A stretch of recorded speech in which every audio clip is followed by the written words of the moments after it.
Ah, that's the reason. Yeah! Now the people inside were here. So anyway, the cake was there. All the people gathered around. The baker was there, very proud of his work. And his son, who was a very kind little boy, stood there and said, "What do you think?" All of a sudden, this lady, who was so beautiful, but she was a very old lady, and she had nothing. She came into the bakery, and she saw the young boy standing there. And she said to the young boy, "Could you give me a couple pieces of bread? I have nothing." And the young boy went to get some bread. And all of a sudden, his father saw him. "What are you doing?" He said, "I'm giving this lady some bread." "Where is her money?" "She doesn't have any money." "Anybody that gets anything in this bakery has to pay for it. That's how I made all my money. That's what I need to do." So the little boy went back and he said, "I'm sorry. We don't have any bread for you." And just then the father came up behind him. He said, "Yes, you got something to pay for the bread. We'll give you some." And the little lady said, "I'll offer my mass for you." The baker looked at her and said, "You'll offer what?" She said, "I'll offer my mass for you." And Jesus will touch you. He said, "Offering a mass doesn't have any value." He said, "Let me show you." He takes one of those little pieces of wax paper that they use in bakeries. They'll put things on. And he writes out 1 mass. And he puts it on this huge scale that he was getting there. A scale that had a balance to it. You know, sometimes you put the weights on one side and the other things on the other, and it balances. He put the piece of paper down that said 1 mass, and he put a whole loaf of bread on it. And he said, "See? The scale hadn't moved. The loaf of bread was still hot and low, and the mass was still holding up." So he put some cookies on it, put some more stuff on it. He's getting more and more frustrated. He finally even moved the cake over and put that on the side of the scale. But it would not outweigh the mass. The lady just stood there and smiled. He got very upset. "Here's your bread. Go away, go away."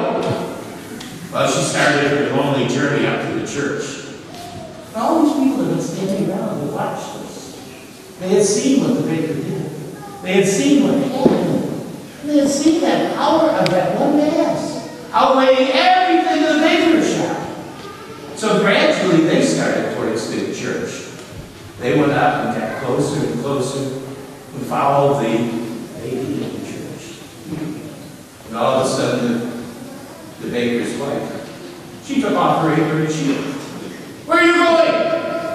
"I'm making that 1 mass." All of a sudden the son walked out. Went up to the mass. The baker stood there shaking his head, not understanding the value of the mass. But finally, he believed it. And he went to that mass in that tiny little church in Swallowing Park. The king and the queen arrived. The following the church filled with people, praying and celebrating Jesus. And that's the story of how important your Eucharist is. For the value of the Mass is greater than anything else that we can think of in this world. And that is why we come here today. That is why you're all dressed up. That is why all your parents and family are here. Because of that value. And we think about that. I know all of you came in and Father Leaf and myself interviewed you. And you told us the wonderful things about the Eucharist. You told us how the Eucharist first came to be. Can somebody tell me when Jesus first gave to his disciples his body and blood? Wait a second, we have a microphone for you too. I can't have a microphone with you. Wait a second.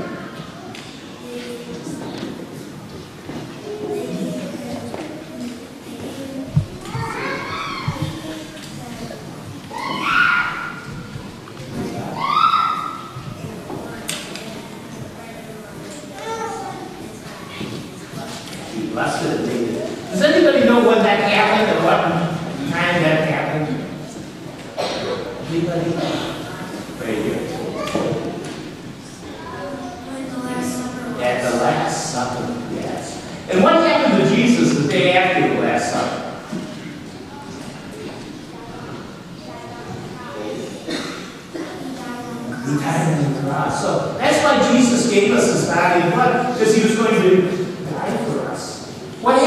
days later,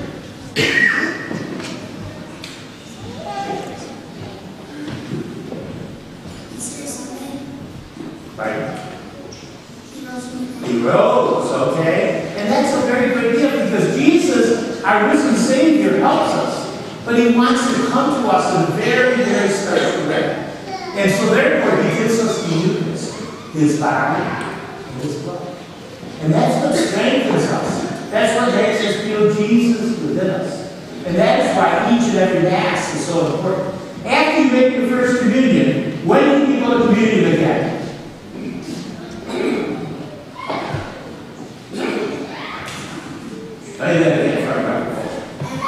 Every day, yes. That's why the Mass is so special.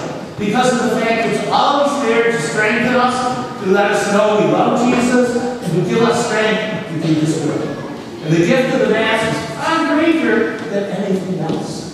For it gives us strength and love. It helps us. And we can go to communion every day of our life if we want to. We can go to communion. We should go at least how often? How often should we go at least?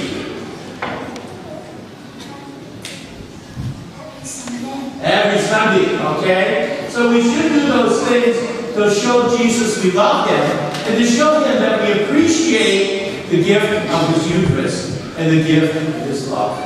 And so therefore, when we go to communion, how should we feel after we make our first communion? You guys want to do something else? Yeah, there you go. You should feel happy that you received Jesus. Yeah, we should feel happy. How should we act when we go home? Somebody know how we should act when we go home? You should feel happy because you received Jesus. Right? We're happy. And how should we treat other people? Treat them nice. Be nice. And so the Eucharist strengthens us. The Eucharist allows us to have the love of Jesus in our heart, but also to be like the little lady that led other people to church and to the Eucharist. And so by loving Jesus and by bringing Jesus' love to others, we make the kingdom of God come alive in this world. And each of you become special people because you can share the Eucharist with others, not by saying Mass, but by living out the Mass, by going out to others and bringing love and joy into the world. And wouldn't it be nice if everybody lived in love and joy and peace? No fighting, no wars, no meanness, just love. And that's what we're all about. And we're going to start with you people. And you're going to be able to do that, to change our world and make the love of God come alive to all.